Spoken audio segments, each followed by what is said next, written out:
আসসালামু আলাইকুম। সবাইকে স্বাগত জানাচ্ছি প্রবলেম অ্যান্ড সলিউশন চ্যানেলে। আইসিটি ইন্টারমিডিয়েটের গুরুত্বপূর্ণ আমি প্রশ্নসমূহ দিয়েছিলাম। ইতিমধ্যে আমি একটি সেট দিয়েছি ওয়েবসাইটে এবং অন্য দুটি সেট দেওয়া আছে ইউটিউবে। এটি হচ্ছে ইউটিউবে আরেকটি সেট। আইসিটির প্রশ্নপত্রের 4টি সেটের মধ্যে ইম্পর্টেন্ট 4টি সেট কোয়েশ্চনের মধ্যে এটি হচ্ছে একটি।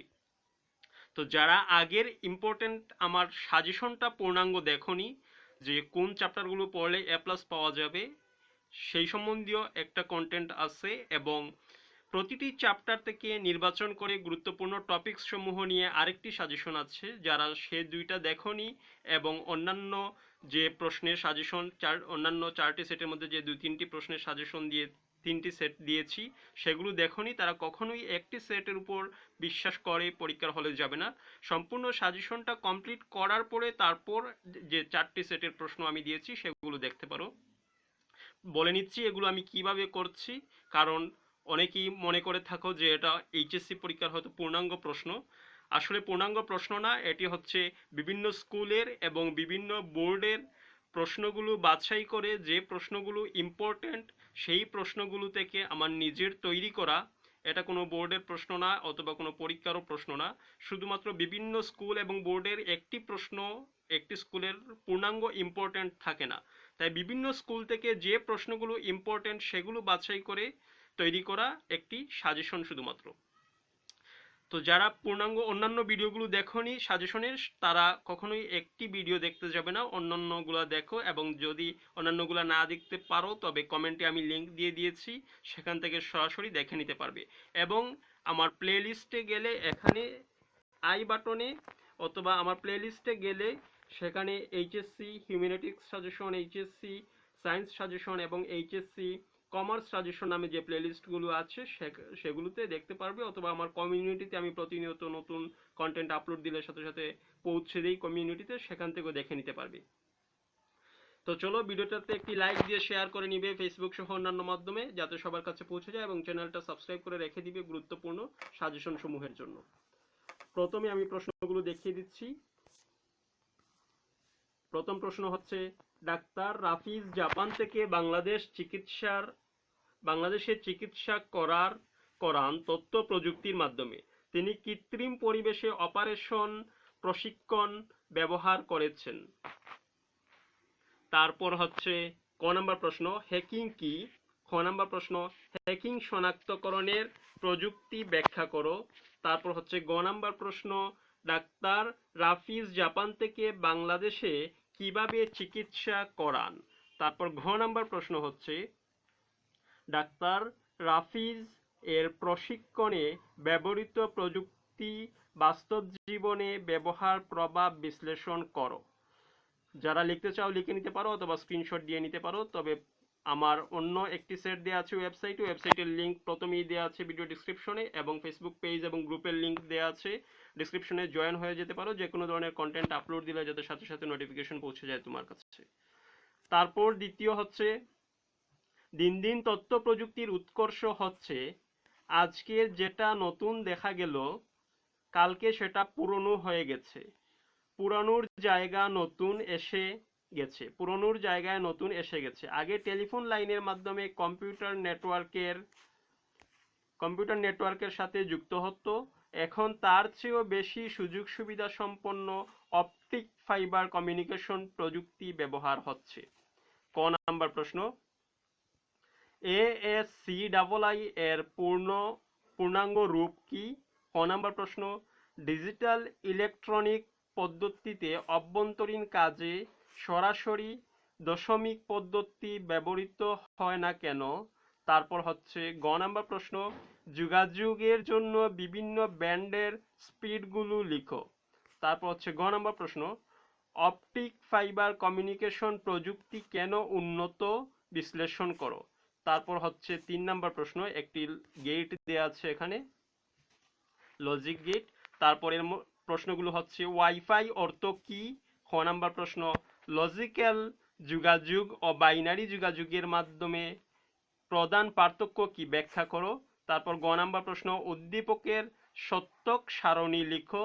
তারপর ঘ নম্বর প্রশ্ন, উদ্দীপকের সি ইনপুটে একটি কনভার্টার লাগালে আউটপুট সমীকরণ কেমন হবে বিশ্লেষণ করো।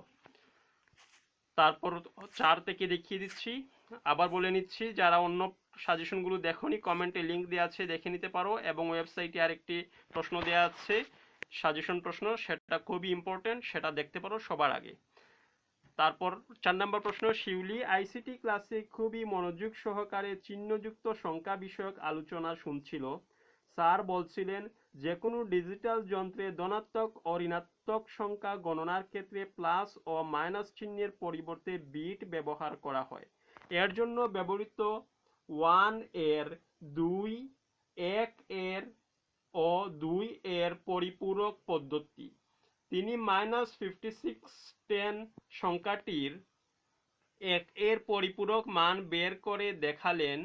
তিনি আরও বললেন 2 এর পরিপূরক পদ্ধতিতে 11210 হতে 5610 বিয়োগ করলে বিয়োগফল হয় 001110002। ক নম্বর প্রশ্ন, সমন্বিত বর্তনী কি? খ নম্বর প্রশ্ন, ফ্লিপ ফ্লপ তৈরিতে রেজিস্টারের ভূমিকা কি? গ নম্বর প্রশ্ন, উল্লেখিত সংখ্যাটির 1 এর পরিপূরকের মান কত হওয়া উচিত? ঘ নম্বর প্রশ্ন, প্রদত্ত বিয়োগফলটি কি সঠিক? যুক্তিসহ ব্যাখ্যা করো। তারপর 5 নম্বর প্রশ্ন, তার আগে বলে নিচ্ছি, যারা পূর্ণাঙ্গ সাজেশনগুলো দেখোনি এবং পূর্ণাঙ্গ সাজেশনটা কমপ্লিট করোনি তারা কখনো এই ধরনের সাজেশন দেখতে যাবে না। পূর্ণাঙ্গ সাজেশনের লিঙ্ক আমার কমেন্টে দিয়ে দিয়েছি, সেখান থেকে আগে সাজেশনটা দেখো, তারপর এগুলো দেখো। সামিরা তার বাবার কাছে বসে ইন্টারনেটে কার্টুন ছবিসহ ফুল, পাখি, জীবজন্তু ইত্যাদি নানা ধরনের ছবি দেখছিল। সে বাবাকে জিজ্ঞেস করলো, আচ্ছা বাবা, ইন্টারনেটে এ সুন্দর ছবিগুলো কিভাবে সংযুক্ত করা হলো? বাবা তাকে সুন্দর করে বুঝিয়ে দিলেন কিভাবে কোনো ওয়েবসাইটের ওয়েব পেজগুলো তৈরি করা হয় এবং কিভাবে এতে বিভিন্ন কন্টেন্ট সংযুক্ত করা হয়। এছাড়াও কোনো ওয়েব পেজের একটি নির্দিষ্ট শব্দের সাথে অন্য একটি শব্দ এবং একটি ওয়েবসাইটের সাথে অন্য একটি ওয়েবসাইটের পারস্পরিক লিঙ্ক স্থাপনের কৌশলও তিনি বুঝিয়ে দিলেন। ক নম্বর প্রশ্ন, HTML কি? খ নম্বর প্রশ্ন, স্ট্যাটিক এবং ডায়নামিক ওয়েবসাইটের মূল পার্থক্য কি? গ নম্বর প্রশ্ন, সামিরার প্রশ্নের জবাব HTML কোড এর সাহায্যে তুমি কিভাবে দিতে চাও লিখো। ঘ নম্বর প্রশ্ন, উদ্দীপকের উল্লেখিত ক্ষেত্রে দুটিতে লিঙ্ক স্থাপনের কৌশল কোনো পার্থক্য আছে কিনা ব্যাখ্যা করো। এই হচ্ছে 5 পর্যন্ত প্রশ্ন, পরবর্তী 3টা দেখিয়ে দিচ্ছি। প্রথমে আমি বলে নিয়েছি এগুলো বিভিন্ন স্কুল এবং বিভিন্ন বোর্ডের যে প্রশ্নগুলো ইম্পর্টেন্ট সেগুলো থেকে বাছাই করে নেয়া, এটি শুধুমাত্র একটি সাজেশন। পরস্পর ডেটা আদান প্রদানের লক্ষ্যে কম্পিউটার সমূহ কোনো যোগাযোগ মাধ্যম দ্বারা একসাথে সংযুক্ত করা হয়। আমরা ডেটা ট্রান্সফার গতির উপর ভিত্তি করে যোগাযোগ গতিকে বিভিন্ন ভাগে ভাগ করা হয়। তারপর ক নম্বর প্রশ্ন, সিম কি? খ নম্বর প্রশ্ন, ওয়াইফাই এবং ওয়াইম্যাক্স এর দুটি পার্থক্য লিখো। গ নম্বর প্রশ্ন, ভৌগোলিক বিস্তৃতি অনুসারে উদ্দীপকের মাধ্যমটির শ্রেণীবিভাগগুলো উল্লেখ করো। ঘ নম্বর প্রশ্ন, উদ্দীপকে উল্লেখিত যোগাযোগ গতিসমূহের সংক্ষিপ্ত বর্ণনা দাও ব্যবহারের মাধ্যমে উল্লেখ সহ। তারপর 7 নম্বর প্রশ্ন, চট্টগ্রাম কলেজের প্রশাসন ডিজিটাল বাংলাদেশের অংশ হিসেবে জনগণের দোরগোড়ায় ই-সেবা স্থাপনের লক্ষ্যে একটি ওয়েবসাইট চালু করেছেন। সেখানে তথ্যসমূহ হালনাগাদ করা যায়। উক্ত ওয়েবসাইটে একাধিক সমৃদ্ধ ওয়েব পেজ সংরক্ষণের ব্যবস্থা করেছেন। ক নম্বর প্রশ্ন, HTML কি? খ নম্বর প্রশ্ন, আইপি অ্যাড্রেস ব্যাখ্যা করো। গ নম্বর প্রশ্ন, উদ্দীপকে উল্লেখিত ওয়েবসাইটটির ধরন উল্লেখ সহ এটির জন্য প্রয়োজনীয় ভাষা এবং এর বৈশিষ্ট্য লিখো। ঘ নম্বর প্রশ্ন, উদ্দীপকে উল্লেখিত পেজ তৈরিতে ব্যবহৃত হতে পারে এরূপ একটি টেবিল তৈরির HTML কোড লিখো। টেবিল তৈরির HTML কোডটা ইম্পর্টেন্ট, আমি আরও দু একটা সাজেশনেও দিয়েছি, এটা অবশ্যই পড়তে হবে। তারপর হচ্ছে 8 নম্বর প্রশ্ন, সর্বশেষ প্রশ্ন। জুয়েল তার কম্পিউটারে একটি ডাটাবেজ টেবিল তৈরি করলো, কিন্তু পরবর্তীতে কিছু তথ্য সম্পাদনা করতে পারলো না। ক নম্বর প্রশ্ন, কোয়েরি কি? খ নম্বর প্রশ্ন, ডাটাবেজের ওয়ান টু ওয়ান রিলেশন ব্যাখ্যা করো। গ নম্বর প্রশ্ন, জুয়েল কিভাবে তথ্য সম্পাদনা করতে পারবে তা বর্ণনা করো।